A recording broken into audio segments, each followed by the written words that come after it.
Hello, I'm Dango Rose. Welcome to the Mountaineer Podcast, where everybody's listening. The Mountaineer brings you the latest news of the Peak to Peak region, in print, online, through our podcast, social media, and special publications. Now, listen in to the latest news of the area with our local journalists.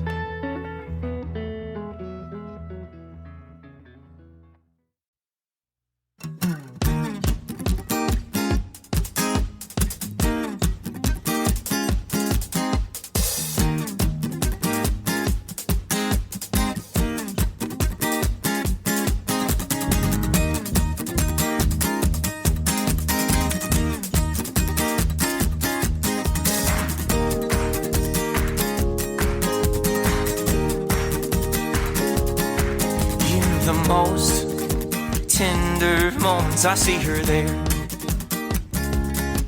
I feel her love in the air, the braid that she left in my hair.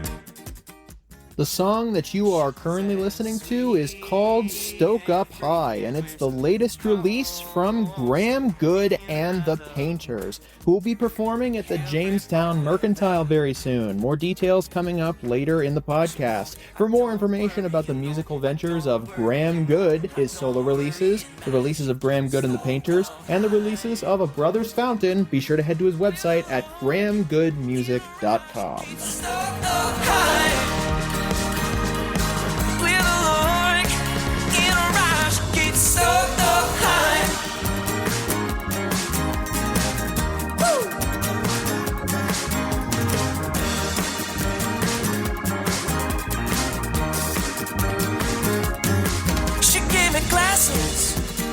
See the rose-colored world. Hello there, everybody. My name is Jamie Lammers, and welcome to Music of the Mountains, Where to Be and What to See, brought to you by the Mountaineer Podcast. Before we get into this week's music interview, our preliminary announcements. If you haven't subscribed to the Mountaineer and you want to support local news from peak to peak, then be sure to head to the mtnear.com and click on the subscribe button in the top right corner of our homepage. From there, you'll get full access to our digital archives and scanned copies of our physical newspaper. You can also send a physical subscription to your mailbox or to the mailbox of someone that you love. If you're interested in being involved in the newspaper or the podcast in any way, shape, or form, be sure to email our editor-in-chief, Barbara Hart, at info@themountaineer.com, myself at media@themountaineer.com, or our front desk at frontdesk@themountaineer.com to ask us any questions. You can also go to the mtnear.com/advertise to learn more about our advertising packages. And finally, our top story today, brought to you by Brittany Wagner. Our top story today comes from Wes Eisenhart. Gilpin Dems fundraiser brings out candidates. The 17th Gilpin County Democratic Party fundraiser at the Gilpin County Arts Association Gallery in Central City on August 24, 2025 brought out a number of candidates running for 2026 statewide elections. As well as providing food, conversation, and a silent auction, this annual end-of-summer event is an opportunity for candidates running for elected office to introduce themselves to the local electorate.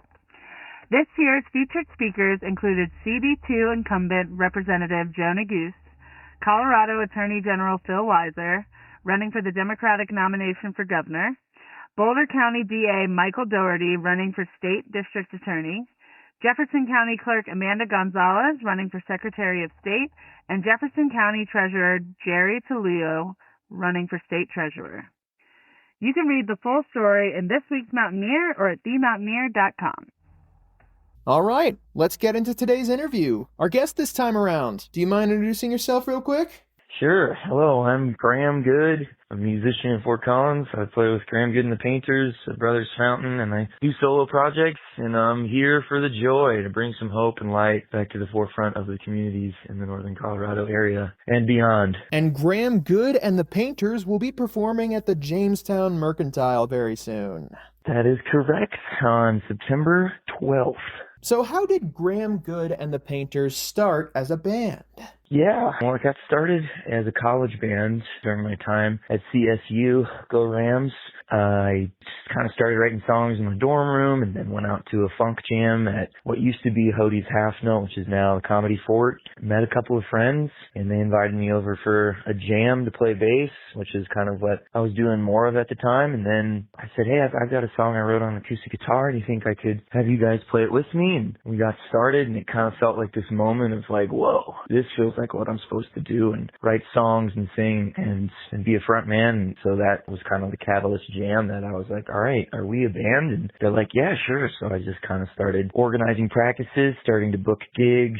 I spent all of my time in my marketing classes just figuring out how to write lyrics and set lists and thinking about the band. So that was kind of the college band era, which was great. And as soon as we graduated, we're like, all right, we got to make a record so we can, remember our time, and made the record at Chimera Studios in Loveland. And then some of the band members left to go back home or get jobs in different fields. And so I was left with a drummer and a sax player and myself, and I had this record. My brother was at the time going to UNC for grad school. He happened to be in a class with a guy who was roommates with somebody who was in the music program over there, and my brother showed him the record, and then he brought a band to the table for me, and that became Graham Good and the Painters. In college, it was just the Painters. And then the lineup has been kind of changing ever since. We've got a solid crew with Matt Brown on drums, Lance Ruby on guitar, Cameron Collins on bass, and our horn section is now solidified as Adam Bell on saxophone and Hudson Adams on trumpet. Every once in a while we get Eric Luba to play keys with us and Chris Bell to play keys with us. Sometimes we have Ori Batone play bass. But yeah,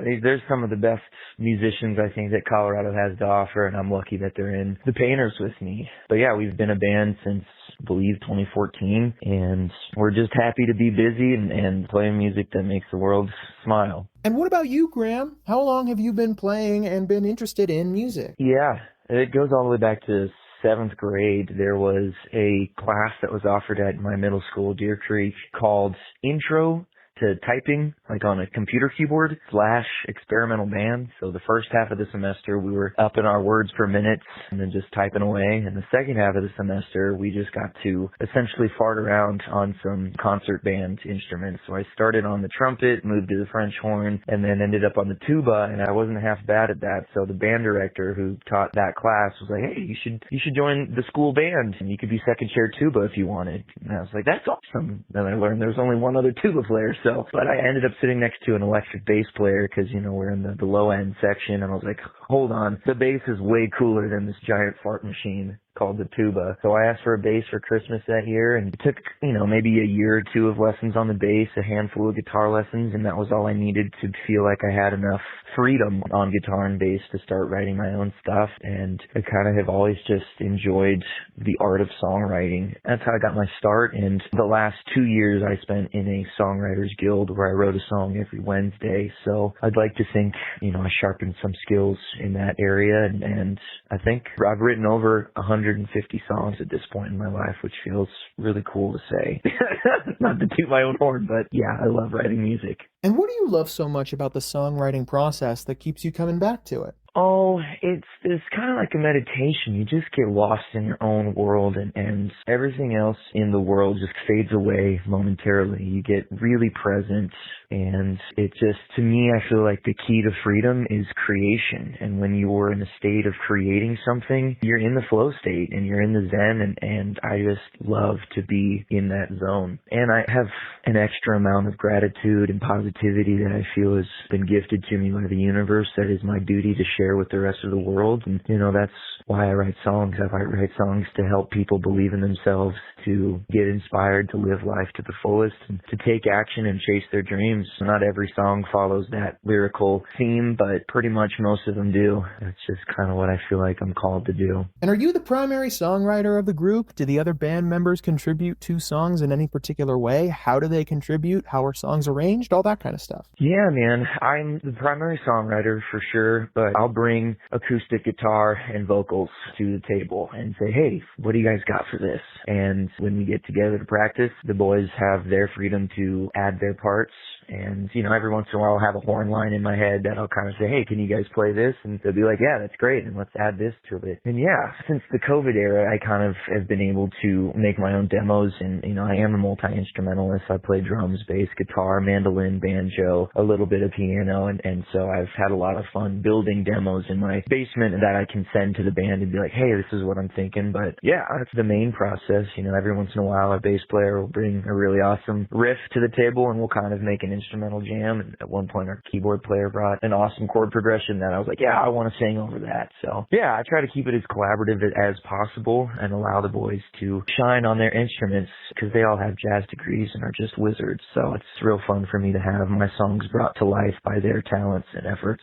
And the Painters, where did that name come from? Great question. It was the night before our very first paid gig, which was at the hotel I was currently working at the time in college. And it smelled like paint in the practice room, which it never had before. It was the apartment of our drummer at the time. And did you smell that? And they're like, yeah, it kind of smells like paint. I'm like, okay, weird. And then the drummer shows up wearing all white. It's kind of like a house painter. And I was like, Kyle, you look like a painter. And he said, we are the painters. I was like, okay. And so that kind of just stuck from there on. And I like thinking about music as a different form of painting. We're painting with sound, and our brushes are our instruments, and art is all a form of expression. And I love Tom Petty and the Heartbreakers, so it's kind of fun for me to have an ampersand band with Graham Good and the Painters. So you talked earlier about how you're a multi-instrumentalist and have played many different instruments over the course of your life. What inspires you to pick up and learn new instruments, and what keeps inspiring you to learn more? Yeah, well, it started as bass just because I was a low-end person, and then I moved to guitar because my brother also played rock and roll, and we kind of had a rock and roll band in high school, but he played a lot of baseball, and at one point, he had to miss some guitar lessons, so I filled in, and I was like, whoa, guitar is cool too. I didn't pick up banjo until I joined my other band, the Brothers Fountain, and we played Campfire Folk. I had just seen them live in Fort Collins at Foco MX and fell in love with their sound, their community, and we just wanted to be in the band, so I kind of just kept hanging around, and I knew that they practiced in Fort Collins on Tuesdays, so I just showed up regularly and consistently until I heard them say, man, I wish we had a banjo player. So the next day I went out and bought a banjo, or I rented a banjo for $1 a day from the Arvada Old Town Pickin' Parlor till I owned it and got the ask to join the band. And they have a mandolin player and a Brothers Fountain, so every once in a while to just pick it up and fiddle around on it. And then I bought my own, and yeah, and drums. I think everybody wants to play the drums a little bit. It's just such a cathartic instrument. I just have rhythm through me, and I was always one of those kids pencil drumming on their desks in middle school and high school, and I feel like I've got music in my bones a little bit. And as a performer, do you prefer performing by yourself? Do you prefer performing with others? Are there pros and cons to both? There's pros and cons to both. I think I definitely prefer to play with other people. It's just happiness is real when it's shared, and it's the energy that you create with a group of people is a lot more magical than by yourself. But I love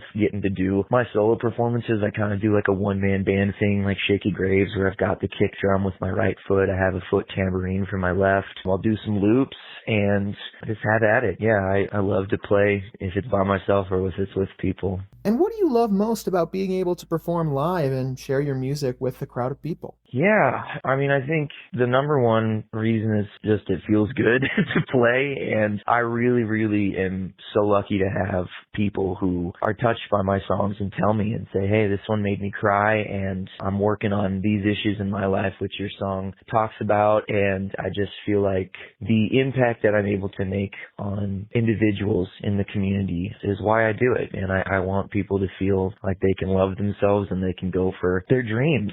And yeah, there's this Rainn Wilson reel that keeps popping up in my timeline where it's like, don't do it. Do not let cynicism win. Do not get pessimistic. That's how they want you. Because if you're down and sad, you're not going to do anything to change the world. So it's so important to me, and I remind myself this every day, to foster hope and joy in our communities just to keep the world going, you know? So I think the opportunity to express that to people and have them pick up on that energy and then go forth in their own lives and enact positive change in their households, in their work lives, in public to strangers, I think is why I keep coming coming back to doing it. Is there anything that you hope people will take away from your shows when they come to see you? Yeah, I think a big takeaway is that you're never too old to learn something new, and you're never going to be the master if you're not willing to play the fool. Everybody's got to start somewhere, typically at the bottom. You got to be willing to fail. You got to try. And yeah, if there's something that you love to do and you feel called to do it, do absolutely everything in your power to do more of it, and quit your job. Do what you love. Follow your dream. It's a short life. You don't want to spend your best years working for somebody else's dream and getting paid peanuts when you could absolutely be loving your life, doing the thing that brings you joy. Yeah, listen to your heart. And is there anything else musically that you've got coming up that you want to promote? Sure, yeah. I mean, we're real excited to play at the Merc. We've been told by our friends in Bear Hat that it's a great time, and we've had other people kind of be like, hey, I saw the Merc date on the calendar. That's going to be a really fun show, so we're looking forward to being there. I think we've got drums, guitar, bass, trumpet, and myself, so we'll be a nice 5-piece for the show. Big things coming up for the band. We've got 2 new singles, Somebody Get Me High and Take Me Dancing, and Stitch Me Back Together, that we're going to be releasing soon. We're going to be at the Aggie on November 14th with our good friend Sam Birchfield. He's one of my favorite songwriters. Then we're going to be at the Bluebird co-headlining with Wild Love Tigress, a great Denver band, and maybe Ferns opening up on January 9th. And then after that, we get to go on our first cruise ship as a band. We're going on the Rock Boat, which is hosted by the 90s band Sister Hazel. 7-day cruise porting out of Miami to St. Martin, and I can't remember the place in Puerto Rico, but I think it's San Juan. And yeah, I've been applying for that cruise ship rock festival for the past 5 years, and we finally got in. And yeah, we've been doing it for, like I said, 14 years. It's been slow and steady progress up, and we're grateful that we get to pour our hearts into it every day, but it feels like we got some big things coming down the pipeline that hopefully can help us get to that proverbial next level of the industry. And yeah, we're just grateful to be busy, to have people continue to book us, and to have fans that are touched by our music. So it's my greatest pleasure in this life. So yeah, we're excited to hit it hard in 2026, and we got tons of music to come out. And as far as my solo project goes, I'm sitting on an unreleased album that'll hit the waves here soon. In that case, I think those are the big questions that I have on my end. I really appreciate you jumping on. Right on. For sure, man. Thanks for being a media person and wanting to promote good music to good people and helping and spread the word. Thank you so much, Graham, for coming on board and joining us for the podcast. Graham Good and the Painters will be performing at the Jamestown Mercantile very soon, so be sure to head over to 108 Main Street in Jamestown on Friday, September 12th, 2025, starting at 7 p.m. To learn more about Graham Good's musical efforts, his solo project, Graham Good and the Painters, and A Brother's Fountain, be sure to head to his website at grahamgoodmusic.com. Thank you so much for tuning in to this episode of Music of the Mountains, Where to Be and What to See, brought to you by the Mountaineer Podcast. I'll be back very soon with another episode. In the meantime, if you want to share this episode around with whoever you see fit, then be sure to head to the mtnear.com and scroll near to the bottom of our homepage, or head to our podcast's main hub at the mtnearpodcast.buzzsprout.com. You can find a full archive of all of our episodes in either location and share whichever episodes you see fit. Again, if you're interested in being involved with the paper or podcast in any way, shape, or form, then be sure to email myself at media@themountaineer.com, our editor-in-chief at info@themountaineer.com, or our advertising department at frontdesk@themountaineer.com, and we'll get something sorted for you. And finally, for all of our most important pages, be sure to head to our individual episode descriptions of our podcast to find all of our important social media, our Facebook, our YouTube, our Instagram, and our events calendar, where you can submit local events coming up at your venues or for the community. You can also find important pages on the top right side of our homepage. I'll see you guys next time for the next episode of the Mountain Ear Podcast. Have a great rest of your day. Well, I don't really know what I'm doing here, but I guess I could stick around for one more beer, and I left my... The song that you are currently listening to is the title track of the latest EP from Graham Good and the Painters, Get After Life, which you can find along with many other releases of Graham Good and the Painters wherever you get your music. The band will be performing at the Jamestown Mercantile, located at 108 Main Street in Jamestown, on Friday, September 12, 2025, starting at 7 p.m. So be sure to head over there to see them performing live. To learn more about Graham Good's musical efforts, be sure to head to his website at grahamgoodmusic.com. The afterlife.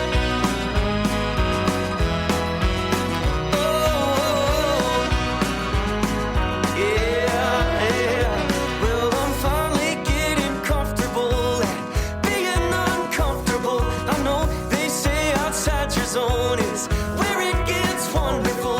You know, I don't wanna live no life that just gets dull. So I'll step outside my box and watch the world get more colorful. So I'll step outside my box and watch the world get more colorful. Well, I've got to get afterlife right now. Before the afterlife.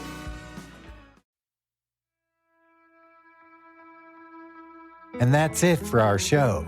Subscribe online to get more access to more news, weekly updates to our community calendar, and a link to our YouTube channel by visiting themountaineer.com. Be sure to use the coupon code PODCAST when subscribing for a 10% discount, only available to our listeners.